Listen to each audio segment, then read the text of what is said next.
All right. So, let's start with an easy question. Looking back at the Greece FSP from now, what moments really stand out? Okay, there are definitely a couple. The first was back when we were in London, so we do a week in London to start. When we were behind the scenes downstairs in the museum storerooms, and we were actually allowed to like hold ancient pots, ancient marble sculpture. That was just incredible, and probably something I'll never get to do again. So that just started the trip off on like an incredible note. I'll never forget that. Then when we were up by Thessaloniki, we went to a part of northern Greece called Matera. We had like a free day to explore. Matera is an area with these incredible, they're kind of mountainside cliffs, super steep, kind of difficult to explain what they look like. It's almost like otherworldly. And they have all these monasteries linked by these paths. And we just spent the day kind of hiking around, going from monastery to monastery. A stray dog befriended us and followed us the entire time. We like packed a picnic lunch and just spent a day exploring. That was the first time that we'd really been let loose in Greece with no teachers, I think. And we're just sort of like, they were also hiking around the same area, but just sort of like, okay, like follow the road home. And that, I've never felt like so independent, so adventurous. That was really incredible. So is there a picture that you have that is your go-to picture when someone says, what was Greece like? Like on me right now on my phone? I have a couple. Because there are obviously the pictures of like Greece being beautiful, and like really cool archaeological stuff, and then there are the pictures of us just as a group being like really silly and ridiculous. And then there are some of us being really ridiculous and silly within those really beautiful sites, and I'd probably pick one of those. Do you want to, should I like bring it up to the camera? Yeah. Okay, wait. So this is us, I don't know, wait, can you see? Is that too close? Yeah. So that's us all goofing off. We made it look like it was like a rap cover. It's pretty embarrassing. I can't believe I'm showing it. But that really shows, we're in an archaeological site right now. Like we're sitting on ruins. And yeah, I'd say that there's a lot of, especially by the end of the trip, there's a lot of goofing off in very special places. Is there anything that you would like to say to someone who would maybe be on the fence about applying to the program? Yeah, so I can say that I was very on the fence about going on the program. I was going my junior spring.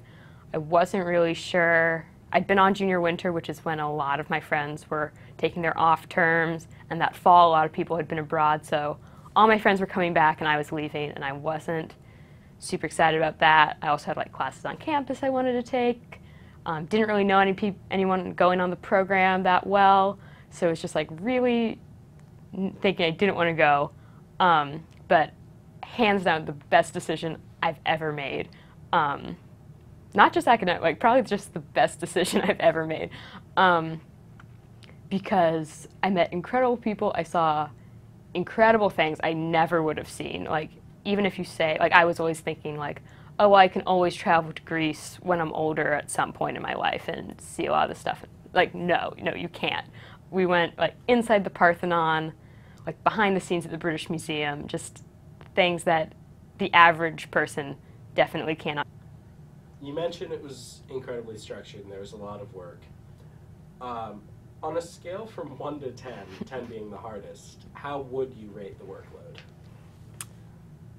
Probably like a 7, because when you're working really, really hard, but like you were always finished with work by like dinner time, which in Greece is like 7. They eat really late. That's like the earliest you could possibly eat dinner.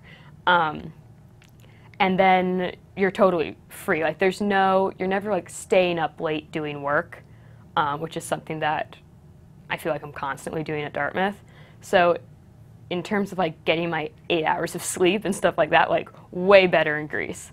But working to make that 7 o'clock deadline, you're working really hard, and you're kind of actively like learning stuff at a site pretty much until like 3 or 4. So in my time working with groups, I found that a really good way to sum up a experience is with a little game called Roses and Thorns, where you take your high points of the experience and some less good parts, and you kind of explain what they are, maybe a little comparison, maybe not, and I'd love to hear your take on that. So like some roses, some thorns from the trip. Okay.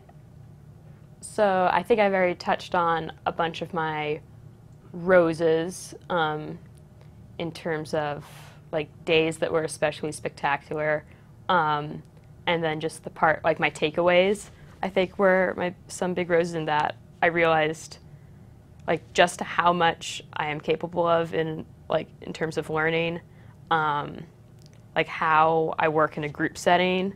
All of those were roses, but to get to those takeaways, there were obviously couple rough spots. For example, like I did not plan ahead well when doing my final paper, which I'm not sure the final paper will continue to be a thing, but it was just like I didn't plan my time well and that was the one time where I did have like a pretty serious crunch time, and didn't get a lot of sleep, which is not representative of the trip as a whole.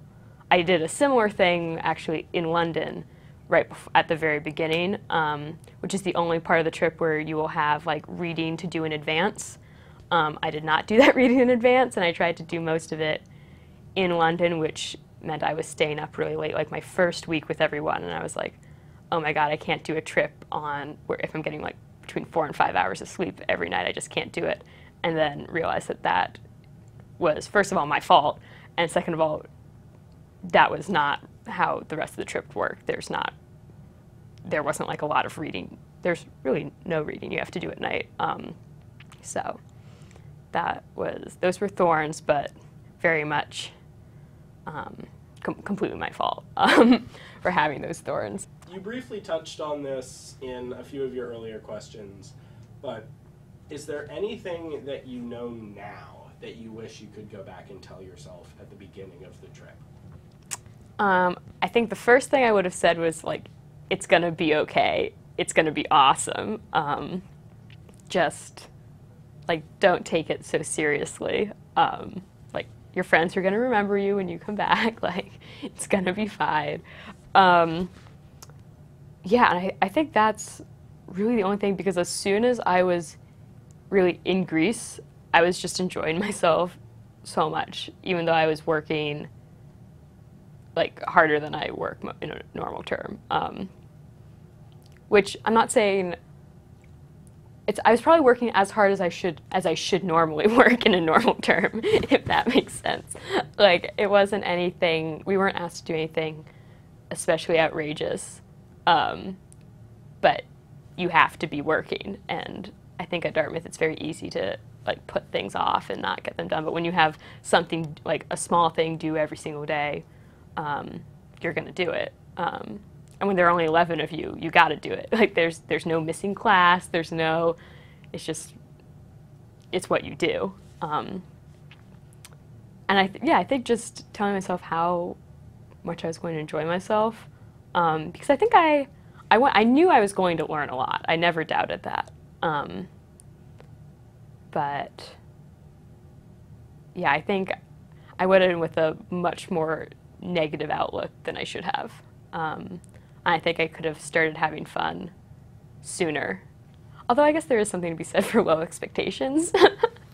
But yeah, I think I underestimated, for sure. That's an understatement. really underestimated how much fun I would have. All right. And finally, a question that should come as no surprise if you've taken any courses with Professor Christensen Oh, no. or talked to him before. What is your single biggest takeaway from this trip? I think my single biggest takeaway is, well, it's a kind of a group of things, but it's all about how I work as a student and how I'm going to like work in a in my career, like in a work environment. Like learning how like my group work style, learning the kind of environment I work best in. All of those are really important things that I think this study abroad really lends itself to. Maybe probably more so than other study abroads, because it is, with the traveling and everything, there's like a little bit of an element of added stress, I guess, even if it's not like negative stress. It's just the fact that like you're constantly moving around, you're living with strange people in close quarters, and learning that that kind of just pushes me to succeed, I think was a really important thing for me to know. And yeah, and that I work well in like a very structured environment was also good to know. And maybe that working in non-structured environments is something I need to really work on. And just, yeah, I'd say it's more the personal revelations I had. I mean, I learned so much about ancient Greece. It's truly incredible, but I think the stuff that's going to stay with me for probably the rest of my life is really the stuff I learned about myself. That sounded corny, but it's true.